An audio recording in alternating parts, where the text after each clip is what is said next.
নমস্কার বন্ধুরা, কেমন আছেন সবাই? সেন্স ব্লগে আপনাদের সবাইকে স্বাগত জানাই। আজকে সকাল সকাল দিদি বিরিয়ানি বানাবে বলে প্রস্তুতি নিচ্ছি। আমরা ব্রেকফাস্ট করে তিনজনে মিলে বিরিয়ানি বানানোর জন্য রেডি হয়ে গিয়েছিলাম আর সব কিছু তৈরি করে নিচ্ছিলাম। বিরিয়ানি বানাতে পাটে পাটে অনেক রান্না করতে হয়, তাই মা আর আমি মিলে দিদিকে একটু হেল্প করে দিচ্ছিলাম। আর দিদি খুব ভালো বিরিয়ানি বানায়, তো দিদি বলল আজকে লাঞ্চে তোমাদের আমার হাতের বিরিয়ানি বানিয়ে খাওয়াবো।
বিরিয়ানির লেয়ারিং কমপ্লিট হয়ে গেছে, এবার দমে বসিয়ে দিয়েছে।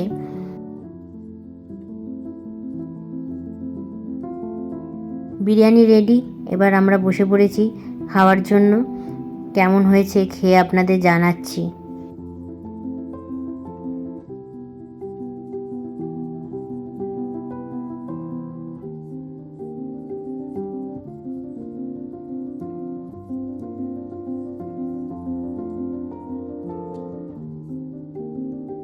দিদি বিরিয়ানি তো ভালোই বানায়, অনেকবার দিদির হাতে বিরিয়ানি খেয়েছি। আজকের বিরিয়ানিটা আরও অন্যরকম হয়েছিল, খুব টেস্টিও হয়েছিল। সবাই মিলে খেয়ে খুব ভালোই বলছিল।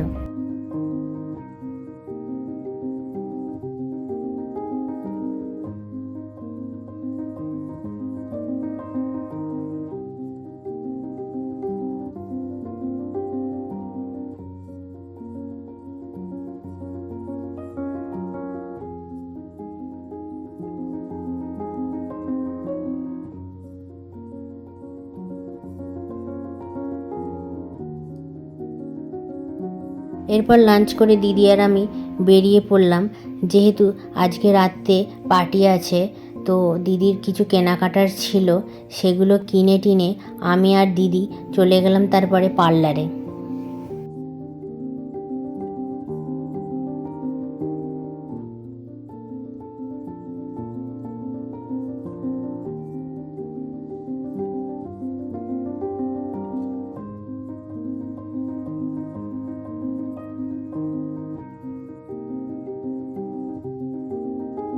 দিদির চুল কাটিং করার ছিল, আর আমি আমার চুলটা একটু সেট করে নিলাম। আমার আগেই কাটা হয়ে গেছিলো চুল।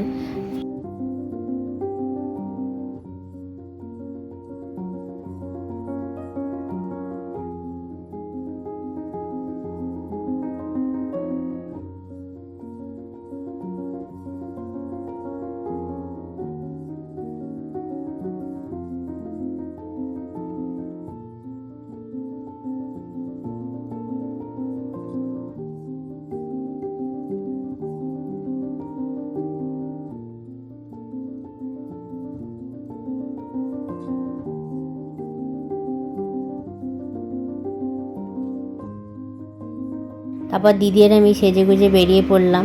ওখানে বন্ধুরা অলরেডি এসে গেছে, আর আমাদের দুজনেরই একটু লেট হলো যেতে।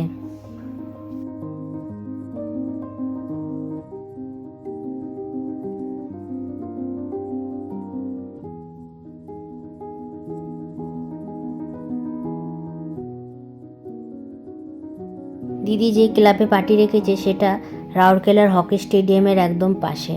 আপনাদের হকি স্টেডিয়ামটাও দেখাবো, তার পাশ দিয়ে যাচ্ছি আমি।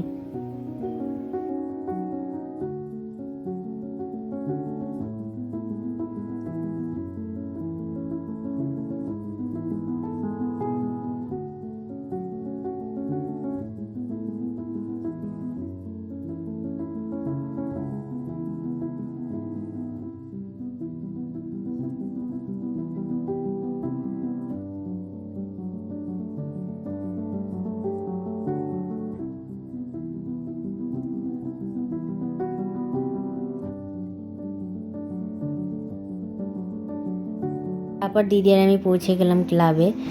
আসুন আপনাদের ঘুরে দেখাই কেমন অ্যাম্বিয়েন্স।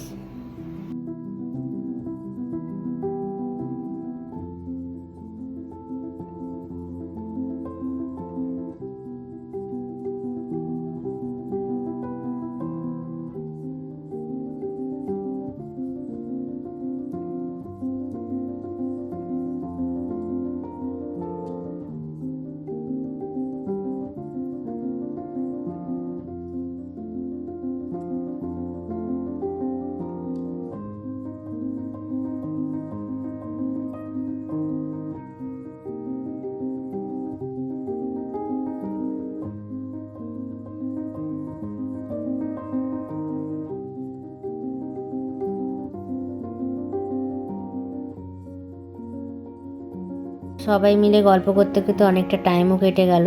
তারপরে আমরা স্ন্যাক্স খেয়ে কিছু মজার মজার গেমও খেলে নিলাম সবার সাথে।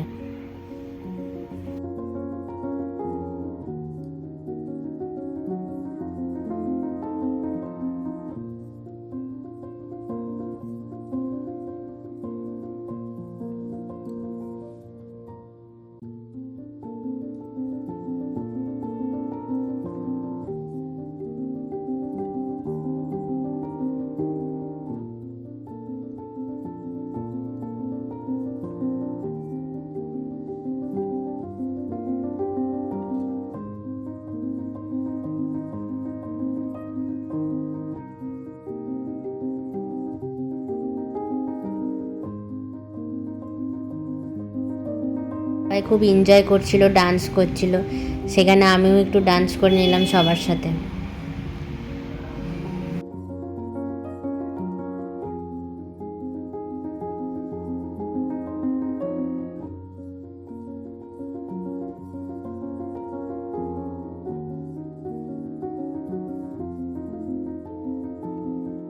দিদি জামাইবাবুর একটা কাপল ডান্সও ছিল, সেখানেও সবাই মিলে খুব মজা করছিলাম পাশে দাঁড়িয়ে দাঁড়িয়ে।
এবার এই বেলুন ফাটানোর গেমটা খেলে সবাই। ডিনার কমপ্লিট করে রাত্রিবেলা 12টার সময় আমরা কেক কাটিং শুরু করে দিলাম। কেকটা খুব সুন্দর হয়েছিল আর খেতেও খুব ভালো হয়েছিল, আর ওরা সবাই মিলে খুব মজা করে কেকটা কাটলো।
কেক কাটিং হয়ে গেছে, এবার সবাই সবার বাড়ির দিকে যাব। অনেক মজা করেছি আজকে, অনেক এনজয় হয়েছে। তবে চলুন বন্ধুরা, আজকে এখানেই শেষ করলাম। আবার দেখা হচ্ছে আমার নেক্সট ব্লগে। আমার ব্লগ যদি আপনাদের ভালো লেগে থাকে তবে আমাকে লাইক, শেয়ার আর সাবস্ক্রাইব করে দেবেন। আর অবশ্যই কমেন্টস করবেন। আপনারা কমেন্টস করলে আমি জানতে পারবো আমার কোথায় ভুল হচ্ছে বা ঠিক হচ্ছে। আর সবাই ভালো থাকবেন।